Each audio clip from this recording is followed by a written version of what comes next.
Hey folks, this is Mike here with another NoScript video. Today we're going to talk about Ancient Planet, which is a tower defense game. I believe I got it through one of these Humble Bundle things at one point.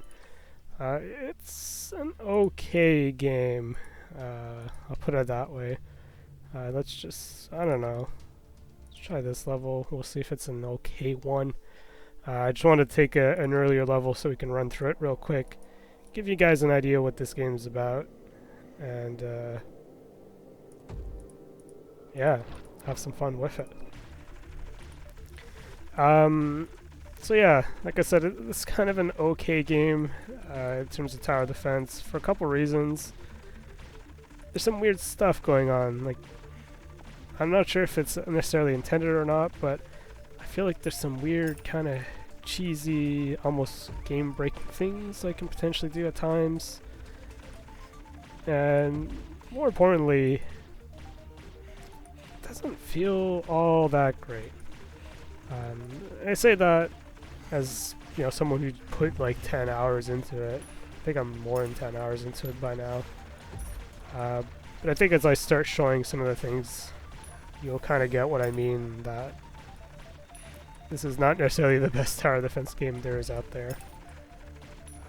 Which, you know, for better or for worse, I suppose. Oh wow. I'm gonna make sure I don't actually die here real quick, so that'd be kind of lame. I think we're good now. So yeah, some of the things that I've not been particularly fond of is just the way some of the things, some of the upgrades and money and resources is handled in here. So, and also the fact that this game is kind of simple, maybe a little bit too simple, not enough variety, and you know, that kind of stuff. So resource very simple. Silver is like your basic currency. Gold coins drop from killing enemies, and you can use that to either buy resource machines, which can only be used on certain areas. So there's two pads here of like rock resources, whatever you want to call those. I forget what they actually call them in this game. Or you can use them to buy extra, you know, secondary weapons. So like for this wall for instance, I've got one, I've got another one, and that would cost me 3 gold for the next one if I wanted one. I wouldn't say there's a ton of scenarios where you will use it, but there definitely are certain levels and cases where the game will kind of force you to use it. So you know, one of the interesting things, and one of the things you do in a lot of tower defense games is, well, you want resources, right? Because resources are, well, they drive pretty much everything. And this game allows you to do some kind of cheesy stuff. So, you know, one of the simple ones is just slow down enemies. The longer they take, the more time you have for these towers to generate resources. And often in a lot of cases, the next wave won't come out until the previous wave's killed. Most cases, not always.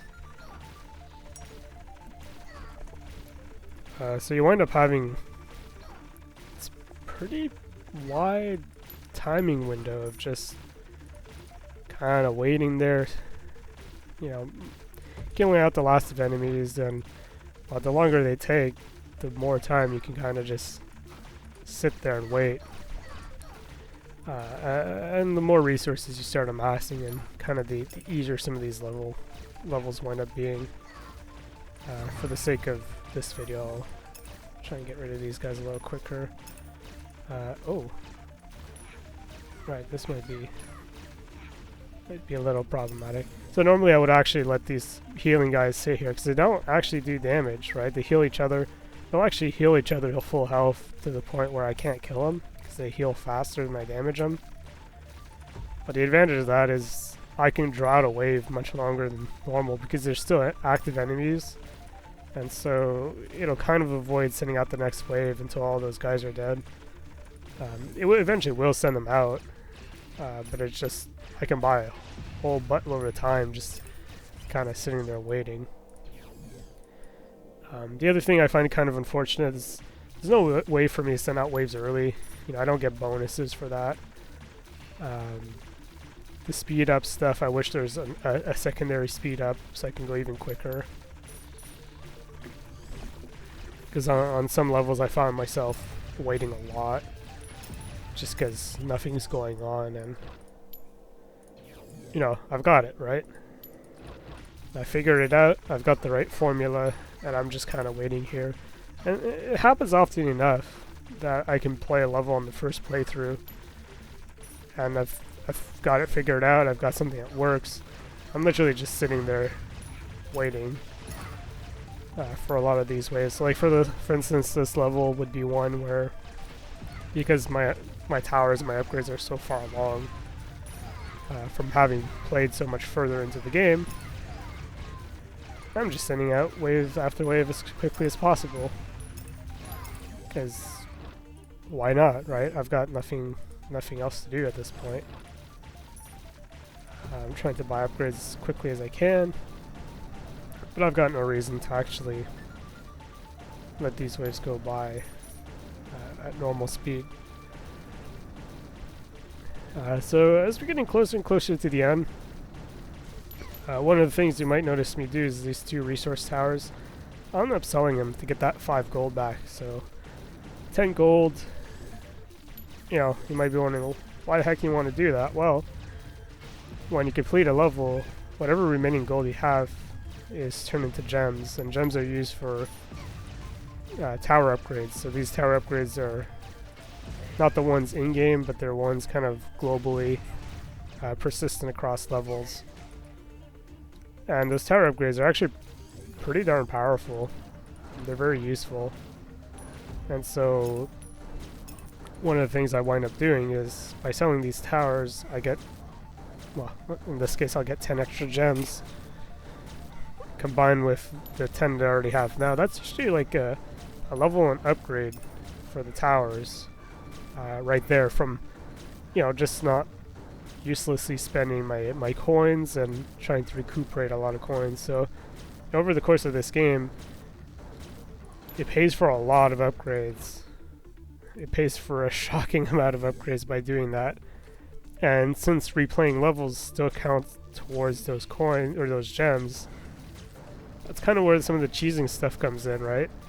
Once you get the strategy of selling these things off at the end of the game, once you start learning that I can replay levels as much as I want to grind out some currency without needing to actually try and progress, especially if you hit, I found a lot of difficulty spikes in this game. So especially if you hit one of those difficulty spikes, which I'll get into a bit, because they're not necessarily difficulty spikes per se, but if you do hit one of those moments, well, it's kind of an easy way to help smooth out that bump. So I'll sell off these things now. I don't need the money. You know, I know I'm going to beat this wave no problem.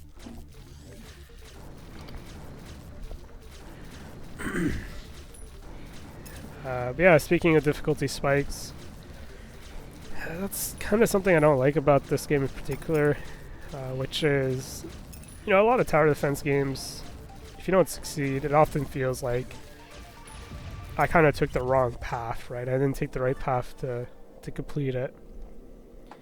As you can see, 30 bonus plus another 35, 65. That's a lot of gems. I'll show you my upgrades here. I'm super late game at this point.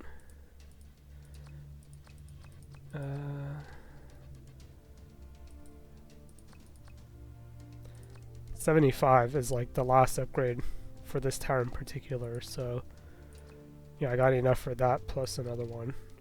So you can make a lot of upgrades come by much quicker than normal because of that. But yeah, let's try this last mission here. This is the one I'm kind of stuck on. Not necessarily a difficulty spike per se, but kind of is. I think I have to use a tower that I've not really used before very much. And it feels like you kind of encounter some of these scenarios, if you will. in that there's certain parts in the game which, or certain missions that feel very much tailored around a specific tower. But a lot of those missions I still wind up beating them without actually using said tower, which I don't know. I'm not gonna say it's I've exploited the game per se, but it feels like I've not done the right thing. And it's kind of biting me at times, because now I don't know when to use certain towers. And by being able to replay certain levels, I'm like, oh, I just need this little bit of upgrade. I've now got, you know, a significantly better tower, and so it'll make my next kind of obstacle much easier, because I can now just turn around, focus on upgrading a certain tower. I get, you know, double the damage out of it, and that's made me basically win a level that I shouldn't have necessarily won with my strategy.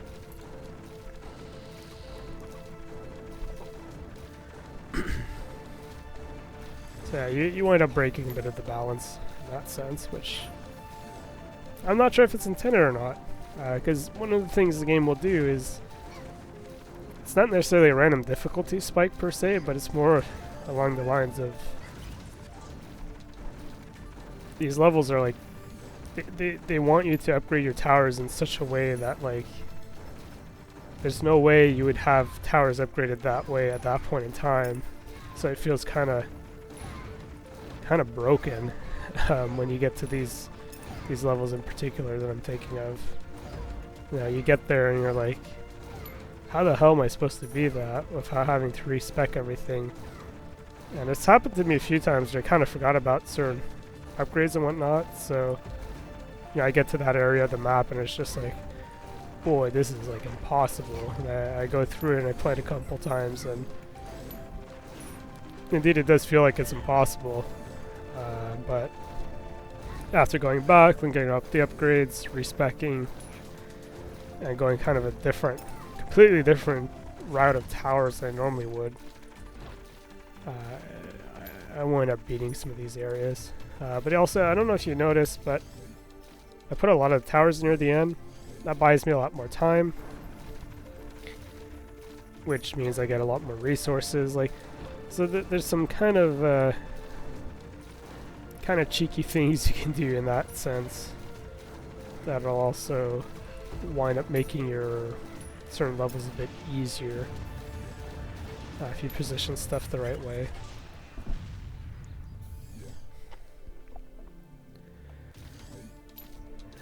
Yeah, I don't know. I wouldn't say this is necessarily a bad game per se, but I think it's got quite a few flaws, which don't necessarily ruin it, but they make it maybe a bit easier, a bit less challenging.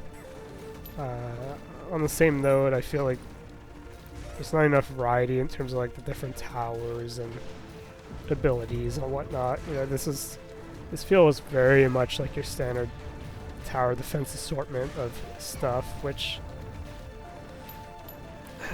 not necessarily bad, but you know, in a world where you've got a ton of choices and a lot of great stuff out there to play, you know, it kind of makes you question why should I play this as opposed to, you know, one of 100 other fantastic tower, well, maybe not 100, but you know, there are hundreds of tower defense games. I can't really suggest anything particular why I'd pick this one over other ones, other than it's kind of easy, kind of mindless, so this is a bit of a kind of a background / idle game in many ways for me.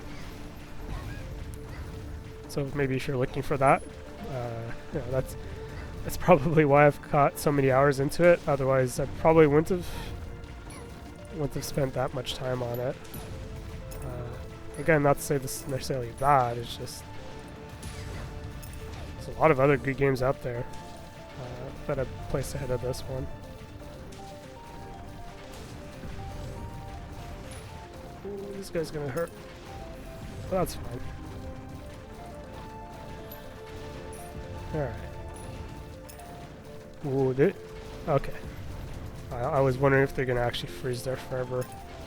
I've had that happen before, or some of these AoE tower dealies wind up freezing enemies forever, which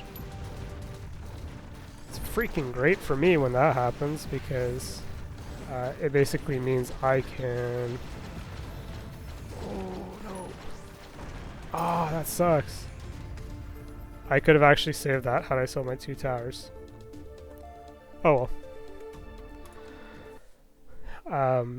But yeah, freezing enemies forever has the advantage of me raking a ton of extra money by the time the next wave is sent out. Yeah, that's Ancient Planet. It's interesting. You know, you've got all of your information stuff. You can see not a ton of variety in terms of enemies. They trickle them out slow enough that just when it starts feeling kind of old, you finally see a new enemy and it's like, oh, okay, that's kind of cool, I guess. But in terms of actual towers, not a whole lot out there. The upgrades are all very simple and straightforward. Achievements as well. I've only got 1 achievement left, so yeah, it gives you an idea. I've never used those missile launchers until now. But yeah, it's passable. It's not terrible either, which is kind of good, but it is passable. It is nothing particularly outstanding either, but as a kind of a nice little different look, different game, I think it's a entirely serviceable tower defense game.